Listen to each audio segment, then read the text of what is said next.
Hello, everybody, and welcome to our Crushing Comics Book Club, where we are still in the gearing up to read Grant Morrison's Batman. This is our second edition, and today we are talking about the Tales of the Demon trade. We're going to get through most of the stories in it, and it collects all of the earliest appearances of Talia al Ghul and Ra's al Ghul. So I'm here with Fariha and Harry to talk about these stories, and we're going to get into not a ton of spoilers because really we're not into Morrison. I haven't read most of Morrison, neither is Fariha. We're going to comment on a couple of themes from these stories which will reappear in Morrison so that we remember when we get there.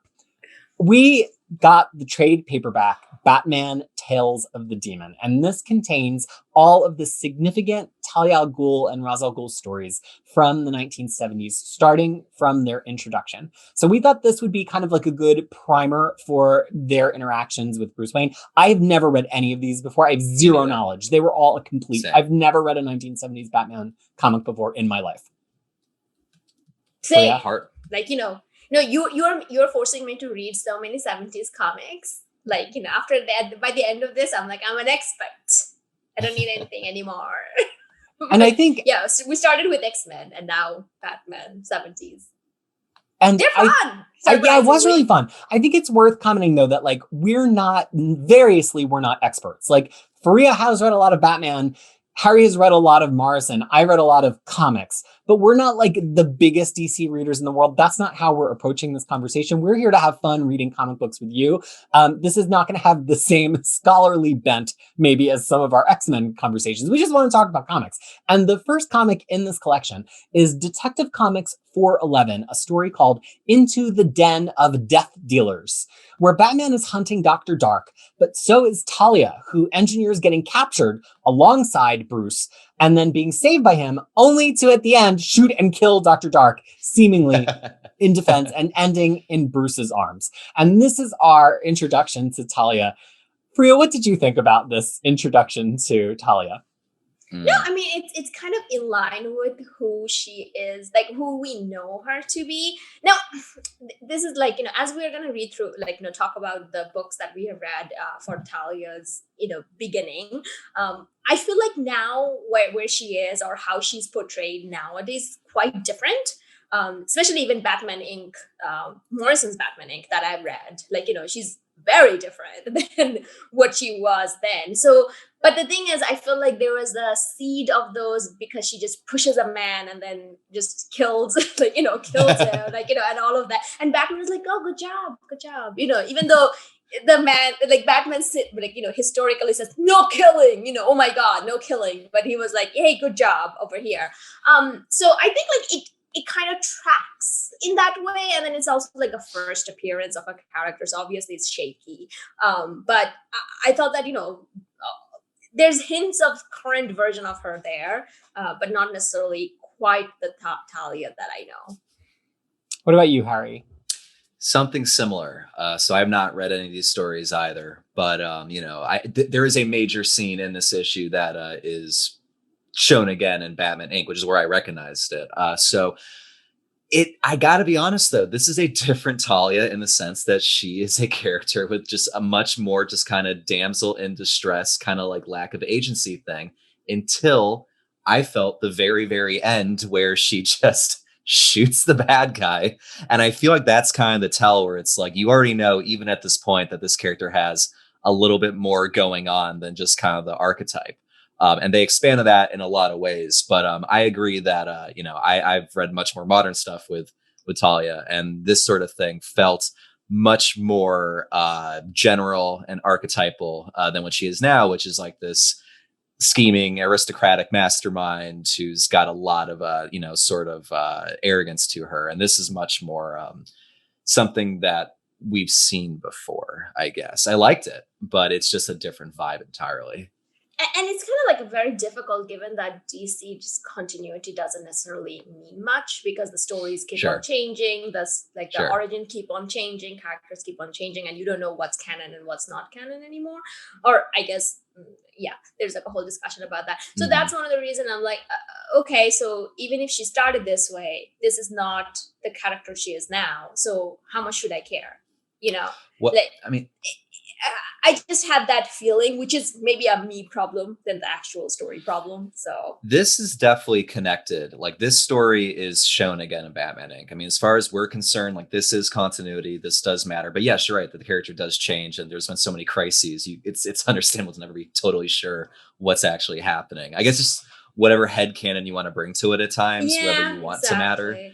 Yeah. Which I don't mind doing personally. I'll just go with the flow, and just if it feels right, it feels right. But it was, I do like the story also brought up a fun kind of running through line in these Denny O'Neil books, which is that Batman does some weird, cool stuff. Where in this, he punches a bull, and I think that's pretty great. And I think we're gonna get to a lot of interesting stuff Batman does in the comics. You know, it's interesting talking about like a lack of through line, because I think, again, I probably the least DC experience of all three of us, and certainly the least Batman experience of all three of us. And I thought this established a marvelous through line. I was like, oh, this is Talia, because she does what's convenient right up until she does the thing she needs to do. And then she puts so much reasonable doubt in it that you can't quite point a finger at her. She's become more of like a criminal mastermind now, certainly in the modern comics with her that I've read. But just the two panels, they're by this train track. The guy's got a knife. She not only shoots him, but she shoots him so he will fall on the train track and get run over so he can't expose. He's probably some opponent of her father's, and he probably is researching some other, like all of these stories. I think the common thread in all of them is you never totally find out what happens with the person that gets murdered or whatever, because either Talia or Ra's al Ghul always disposes of them. And Batman's like, huh. And that happens in every single story. It happens so. And I think the difference for me is that I think if we went back to a lot of 70s comics and we looked at the role of the female protagonist or the damsel in these comics, that a lot of times this extra layer of meaning is inserted later. Some later author went in and they were like, actually, she was in control. Actually, she had a plan. Yeah. Actually. But here, it's on the damn page. She purposely shoots the guy to fall on the train tracks. And as we see through these stories, she's never really been a damsel, even in 1971 when this story happened. So I guess I was like, yeah, let's start with like a femme fatale, like right off the bat. And Batman is like totally bamboozled by her pretty much forever until really 1990. He's like, well, I read it. Talia doesn't have any.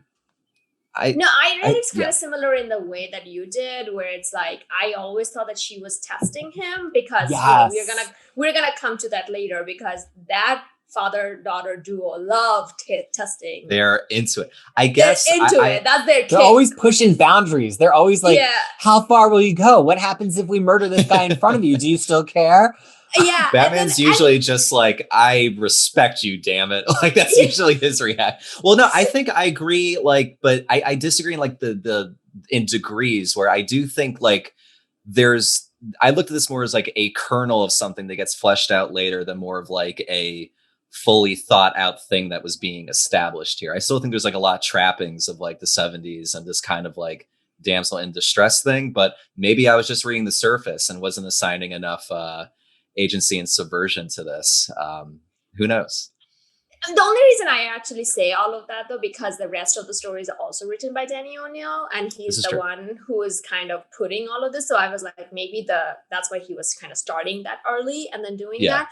And at the same time, it feels like this is not the first, kick-ass lady that Batman has seen, because we have talked about in the last show how he met Catwoman, even though he decided to, rub her face, and did that weird, it was like, what did he say? Stop or Daddy Papa spank. Spank? Papa Spanks. He said that. This time he couldn't say that, but he was there almost. So I think, he has a type, let's just say. He does have a type. Between Selena dark-haired and Talia. femme fatale. Yeah, so he's kind of sorry to kind of bring back Marvel all the time. He's like the Cyclops of DC. He has a type of ladies that he's always kind of into. There is a genetic, someone who's genetically obsessed about a creature that's after him all the time, to get his seed and create a heir out of him. So it's I'm like, what's going on? And, Talia is kind of like Emma Frost, who never got out of Hellfire Club. So we meet Talia in Detective Comics 411. And then just a month later, we have Batman 232, Daughter of the Demon, which is where we meet Ra's al Ghul. Now, I have to point out before we get into this, then Harry can, then we got a lot of things to say. This is the Bronze Age now. There are various markers of when the Bronze Age starts. Some people say it's when Marvel started using licensed work like Conan. Some people say it's the beginning of the Green Arrow, Green Lantern run at DC. But like this is either already in or right on the verge of the Bronze Age starting, depending on what definition you go with.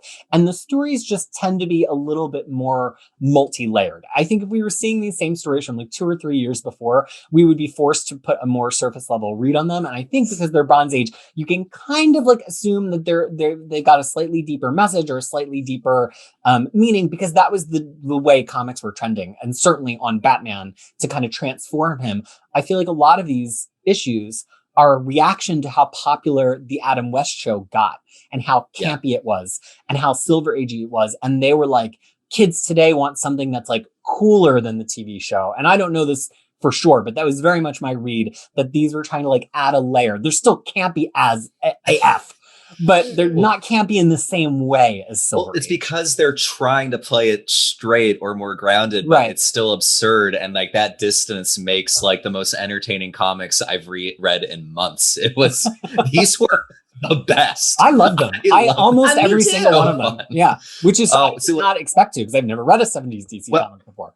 So what I didn't realize, and it starts with this, the Daughter of the Demon is, usually, even if I haven't read a book, I usually through osmosis or what have you, at least I know the creators behind it. I did not realize this was Denny O'Neil and Neil Adams, who was, I mostly have read more modern comics, but when I was getting into comics in high school and what have you, I really latched hard onto the Green Lantern, Green Arrow, Hard Traveling Heroes series, which is like still like my favorite comic from this era. So getting to this, I was like, oh, this is that flavor and that kind of like crazy energy, which has been, this issue's so good. I really, really like it. And it looks incredible. One thing I want to do point out that Danny O'Neill went away from this campy by the time he was writing Questions. The question, because that was serious, like it was super serious. And then I was like, whoa, same writer. I met him in 2018 at a Comic-Con, and he was, he was obviously, very advanced age and, not necessarily, in a lot of talking mood, but it was really nice to meet him, and has sadly since passed away. So and I would agree with both of you. I mean, this issue is a treasure. This is one of those issues that if you have not read any 1970s Batman, just go read it. It's bonkers and it's great. Batman 232, The Daughter of the Demon, from June 1971. So it opens with Robin seemingly maybe being killed or abducted. And I have to say, wrecked. And it's like very it's something, because you can't see his little tights, so it kind of just looks like he's like nude from the waist down, and he's getting shot by all these people. It's something. He crawls into the room and just gets immediately shot. Like no pause. Just we're gonna blow him away. And just his posture. It's really a Neil Adams panel. Yes. And so Ra's al Ghul just appears to Batman and is like, I know Robin got captured. So did my daughter, wink, wink, wink, by the Brotherhood of the Demon. Let's go and find them. And he leads Batman on this merry global chase. They go to Calcutta and then to the Himalayas. It's definitely got shades of some stuff from Batman Begins, where I was like, ooh, they definitely took this scene and used it in Batman Begins. But it's all with an ulterior motive, which we'll get to in just a moment. So Harry is like chomping at the bit down there. I made notes. I won't lie. The first, not huge notes. When I turned the page and I got to Ra's al Ghul in this just sick ass suit, this is the best this character has ever looked. I'm like, I am in.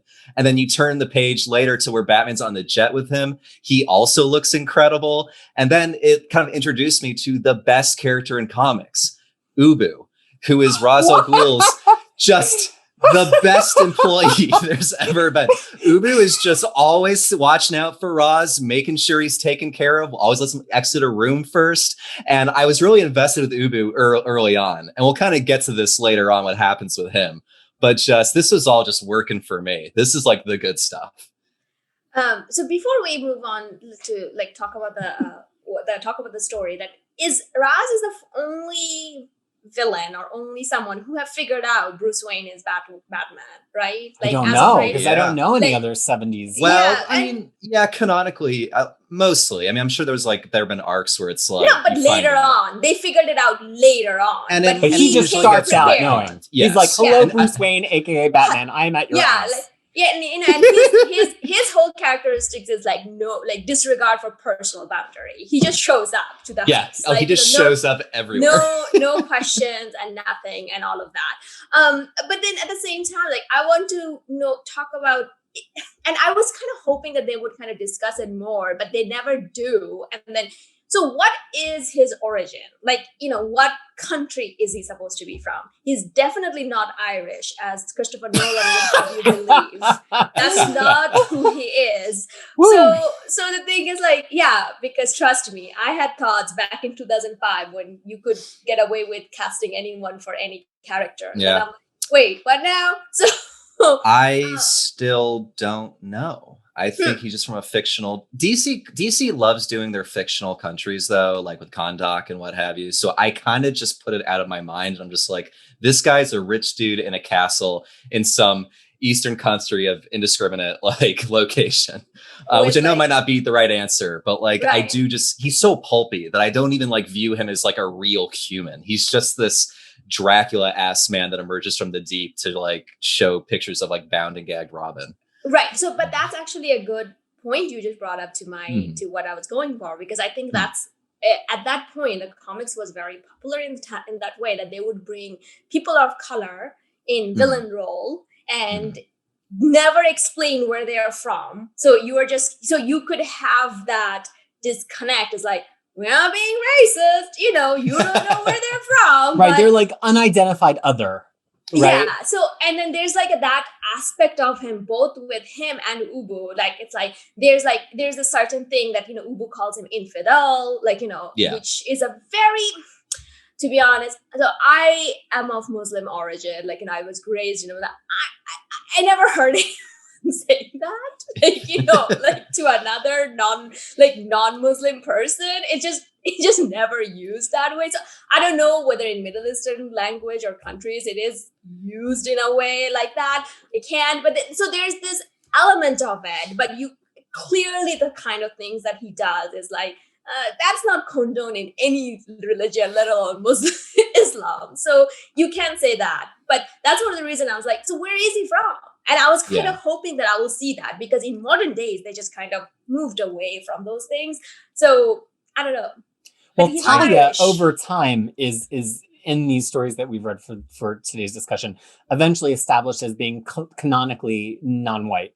But Roz never really is. And I think it's this interesting, at the beginning, who knows if Denny O'Neil had thought through all of this stuff. It's a few of these before we get to like a Lazarus pit even. And it's kind of like, is he just a rich white guy who has this manservant who appears to be Asian?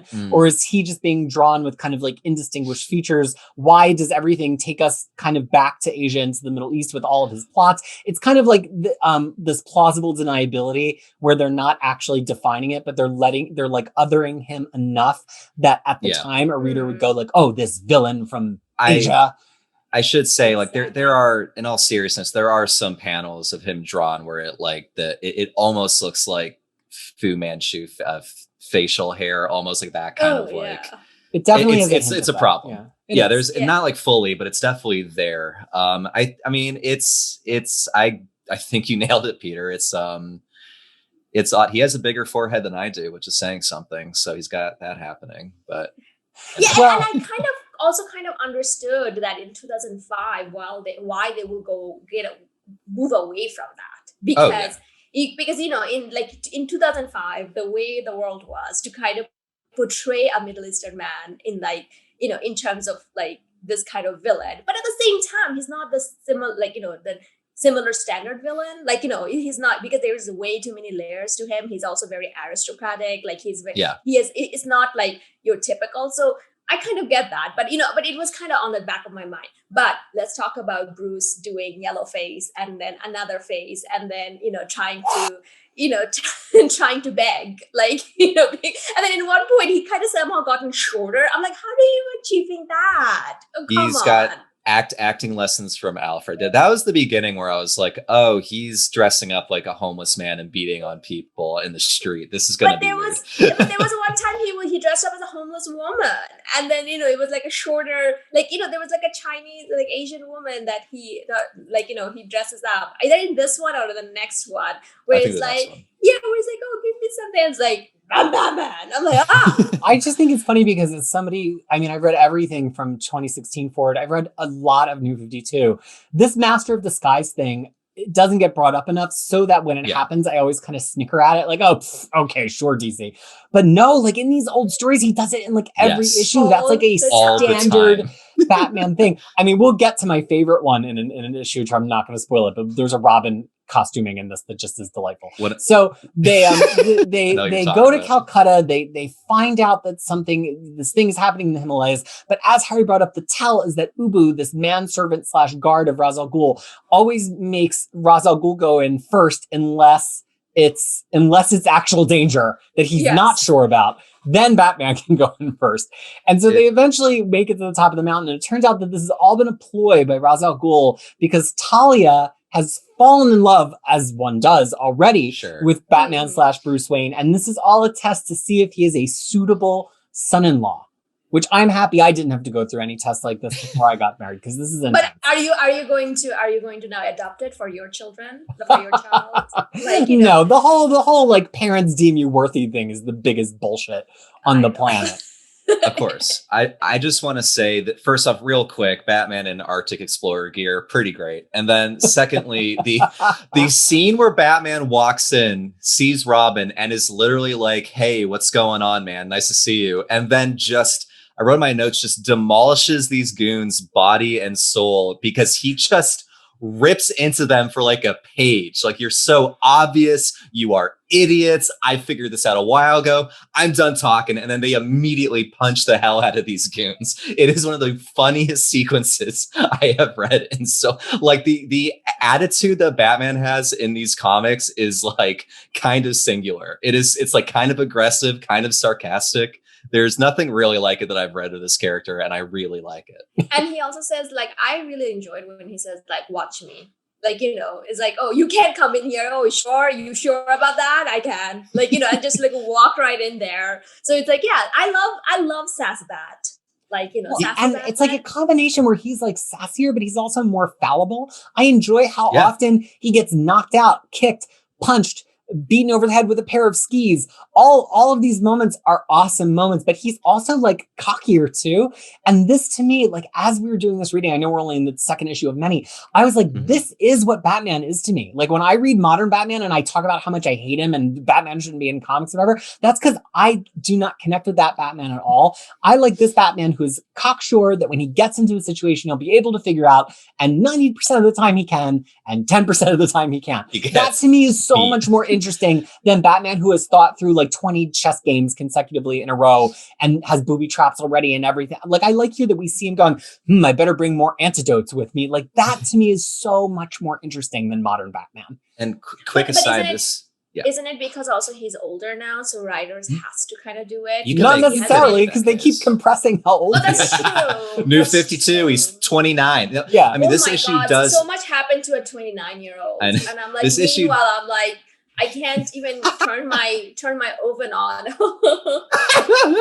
This issue establishes the greatest dynamic and rivalry in comics, which is Batman versus Ubu, where in fighting him, he's just constantly talking trash while he's fighting him. He's like, you're clumsy, you're soft, your gut's like a pillow, just punching the hell out of Ubu. And this goes on for many comics. This is like a through line through the 1970s. Well, and this ends with such a moment where the big thing has been revealed. Ra's al Ghul says, "My darling Talia loves you. My organization is vast. I considered retiring from my activities, and I had to satisfy myself that you were a worthy successor to me, a worthy son-in-law." Da, da, da. And Batman has the most shocked, blank-eyed, slack-jawed look on his face as Talia lays her first kiss on the cheek. And if that is not an all-time classic Batman it's panel, so good. I don't know what it is. And Batman's comic in these issues, Batman's costume in these issues is like the best. It might be my favorite Batman costume. Yeah, with the cowl coming in front, so it closes more like a cloak in front of him, and like the pretty tall ears. Yeah, and he's got the yellow bat symbol. So I want to move us on to Batman 235. Now these next two, 235 and 240, I would say these are a little bit more minor. If you're looking for like, but who knows? The panel could disagree. But I think they're a little bit less required than some of these other ones. So Batman 235 is called Swamp Sinister. It is from September 1971, so we're only a few months later. Bruce receives a dead body in the mail, as one does. A lot of these just has an implied as one does, okay? From Ra's al Ghul, who as soon as the box is open, appears. Like, he was waiting. He was sitting there waiting for this. It's like when you're at a birthday party and you're waiting for the present to be opened, then you're like, that was my present! Like, no regard for privacy. Apples are not hearts. This is so good. Just showing up. And so he, I don't even know. So Ra's al Ghul hints that he's been revived from death because he died at the hands of this traitor who has a chemical that's actually a virus. And so, but Talia is chasing him because he thinks the guy actually murdered Ra's al Ghul. So Ra's al Ghul sends Batman after Talia because Talia unknowingly is going to walk into a trap and also get poisoned by this chemical. And so Batman chases them down in a wonderful realization. They're in the Louisiana Bayou and ultimately rescues Talia from certain death. Or does he? Or is it all set up as every Ra's al Ghul story actually is? It's a cute, like, it's a meet cute setting. It's like a dad engineered meet cute. Yeah, dad setting up like a date for his daughter, who is kind of shell shocked, so kind of cannot, like, kind of approach the man and doesn't know. Do I wish sometimes that I had that service? Sure. Sometimes, yes. Why not? Sorry, Harry, go. The only thing I want to say for this entire issue is Batman and an inflatable speed motorboat's pretty funny. And he like parachutes it down, right? Yeah, he brings it. I brought my inflatable motorboat. Yes, exactly. It has its own parachute. I had to read it twice because to figure that out, I'm like, what? I was kind of sleepy when I was reading it. I'm like, wait, what? Where did you get that? And it's like, oh no, it was inflatable the whole time. By the way, remind me, is this the one where they talk about molybdenum 5? No, not yet. That's not yet. Okay, do remind me when they talk about molybdenum 5 so. because I have stories about molybdenum 5. Now I'm looking for. I know what you're talking about. I can't remember which one it is. So yeah, because it's just a chemical that they throw out. But yes. I have stories about that. No, this is it. Striskel wants to test the stuff he stole, and there's not much molybdenum 5 in existence. Okay, so the thing is, I used to be a plant engineer for a molybdenum plant. Fariha's engineering corner. Yes. And then there is nothing. So here's the thing. One of the specifications that we used to make was called molybdenum 5. And I'm like, hold up. Were we creating some kind of chemicals? Because I don't remember that. And then I went back and looked through some of the stuff that, memory serving and everything. We used to call it molybdenum 5 because of a different customer related thing. It wasn't really a molybdenum 5. That thing does not exist in but I was an engineer for a molybdenum ore facility and I know what that material is. So it was a lot of fun. Here's what I think is maybe significant from the story. So Ra's al Ghul does hint that he's been revived from death, which clearly becomes a big plot point. And as we learn as the stories goes on, his Lazarus pits, it's not a spa. Like these things are filled with nasty, dangerous chemicals, and it has to do with where they're located that gives them the power, much like mixing a Long Island iced tea. And so and so my read on this, especially as I went on and read more of the stories, is this person thought that this particular chemical maybe was the key to reviving him, but it's only one of the chemicals, and he didn't want anybody to figure that out. So he basically sends Batman to A, resolve the chemical theft, and then B, have this moment with Talia. This is my headcanon reading of it, that it's one of the chemicals from the toxic bath. Possibly. And it also ends with Talia kind of kissing Batman on the cheek, which is like, take a shot every time this happens. Yeah. During these issues. We'll be dead. And how many of them are consensual? Like, I don't know. It's a great question. Like, maybe Batman is open to it, but I don't know. I just never, maybe he has a huge, I don't know. This is where I didn't expect. This is where I started realizing, like, oh man, Talia is like overtly and aggressively just horny for Batman, like in every single one of these issues. Who Like wouldn't she's just be? sure, yeah. I mean, it makes total sense. Like in the modern stuff, she's more like, you're gonna come my way eventually. You'll figure it out. And this, she's like, we need to do this now. Like, let's go. And he's just like, I don't want to. I'm Batman. And there's a lot to read into there. Yeah. Well, another minor one, this is about 6 months later, is Batman 240, Vengeance for a Dead Man. This is in March 1972. Again, a lot of layers, but this is not required reading. Commissioner Gordon summons Batman to examine a corpse. The corpse has had its brain removed. While Batman is nearly defeated by two men in a store that sells loose cigarettes investigating this problem, he is saved by Talia, who happens to be there to buy loose cigarettes, I guess. Together, they find the murderer who claims to have done the murder, but not removed the brain. And that this person, the murderer, is passing secure information to an unfriendly power, and the person is going to inform on them. Talia accidentally gives the murderer amnesia, so he can't tell Batman anymore. Heavy scare quotes implied on accidentally. It's a good moment. Yes. And then finally, I mean, this is just one story. It just keeps going. Batman tracks her to a submarine where he discovers her with Ra's al Ghul in possession of the missing brain, interrogating it about war maneuvers in Southeast Asia. And it ends with Talia professing her love as she and Ra's al Ghul slink away from Batman, who unintentionally mercy kills the disembodied brain. I know this, if this was in a modern comic, this would be like a 12-issue series. And this is like, it just flies through this issue. Harry, what is there even to say about this one? I thought this issue was fine compared to the others. I was just more struck by the ending where the brain's like, hit the button, please let me die. And it just ends with like the villains leaving and Batman standing over a flaming brain. And that's just the last panel. Where it's just like he helped mercy kill a talking brain. But you know, I did enjoy the scuba diving Batman. I'm going to count that as interesting. That was great. Batman that does. Was awesome. It's good. And the art's good. It's just, so good. This like I really do love the compressed nature of this. Like I know that we're all used to at this point like decompressed stories, but this thing just books. This thing gets so much done in so fast a time that like it can come off like a fever dream almost, but you're just in it. You're really this one almost is. These were almost like more of a dream-like than the Golden Age stuff that we were reading. And then it's like even though we're reading like stories that has like way too many gaps because we're just picking issues because that's how the trade is, it doesn't feel like incomplete stories. It feels like, okay, you are just meeting these people every few months and then kind of doing the same thing. At a certain point you are like, okay, like this is what I had a little bit of complaint. Like, okay, Batman, you didn't realize that Talia's up to no good, like, you know, really, like you figured that out afterwards. No, you should have been on top of it all the time. And also losing my body and just becoming a brain is one of my ultimate nightmare. So it was but I'm glad that brain kind of got his way, like, you know, Batman would have kept him alive. Oh, he would have. He absolutely would have, which is not cool. I mean, the thing is, like, Talia is such like a soft spot for Batman. I do buy a little bit that he's just like a little distracted by the feminine wiles or XYZ, that he won't like totally pay attention in the moment. I don't know.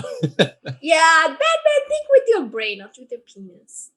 Well, I have to point out a few other aspects of this that just I noticed. First of all, I actually did go back and read because I have some of them in like black and white and I have some of them through other means. And I read the in-between issues here, and there's no Talia and Ra's al Ghul stuff that we're missing. Like there are like totally other stories. A lot of them are one shots. Some of them are really good, actually. Yeah.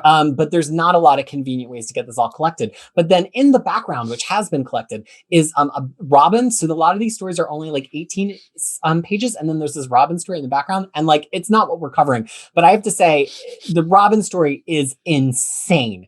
I mean, he tracks this woman to a hippie commune, but then somebody sets it on fire. And then in another one, he's trying to break into the fashion empire of a super religious bigot who will only hire African-American people as the servants in his building. So Robin does blackface to break in. I mean, it is, and it turned all because the guy disowned his nephew, who it's heavily implied is gay. I thought it was, I mean, the Robin stories are bonkers. Are those written by Danny O'Neill? I don't recall who the Robin ones are written by. This little excursion. Dick Grayson, Robin, right? Yeah. Dick Grayson in college. At that point there wasn't. We'll get to Tim later. So the man was in college and still was wearing that undie? Wow. He's showing some leg. And actually that whole thing that I just talked about with the blackface that Robin does, I think it is actually in this issue. Yeah, it's the backup to this issue. That's why I thought of it here. So and it's written by Danny O'Neill. I don't know. I don't know. Okay. Because if it's written by Danny O'Neill, he has like a very a streak of like putting a lot of agenda into his. Yeah. You should pay. And also Robin also fully says, he's like, okay, this is not a good situation to be in, but I'm doing it because there's no other way to get hired to work in this building. And I'm like, I hope this doesn't bite me. I hope this doesn't bite me later. Yeah. Oh man, Robin. Okay, but then the other thing I have to point out about this issue is that I think this kind of seeds Ra's al Ghul being really interested in like geopolitical events. He wants to be a player on like a government level. Like he's interested, what were these moves in Southeast Asia? What tactics were used? How were the troops moved? Like that's his ulterior motive here. And in every one of these issues, there's always a Ra's al Ghul ulterior motive. They're never said straight out until we get into the 80s, but you can always see that Denny O'Neill is like building this character really gradually. And it's fun to see that he's even months and months apart. He comes back and he just puts in this like little extra slice. Yeah. And it's such like, compared to Batman's usual cast of villains who are all just like bonkers and in Arkham and are, killing. This is like a global like eco-terrorist who's always got various schemes going on. It's such like a different flavor that's really fun.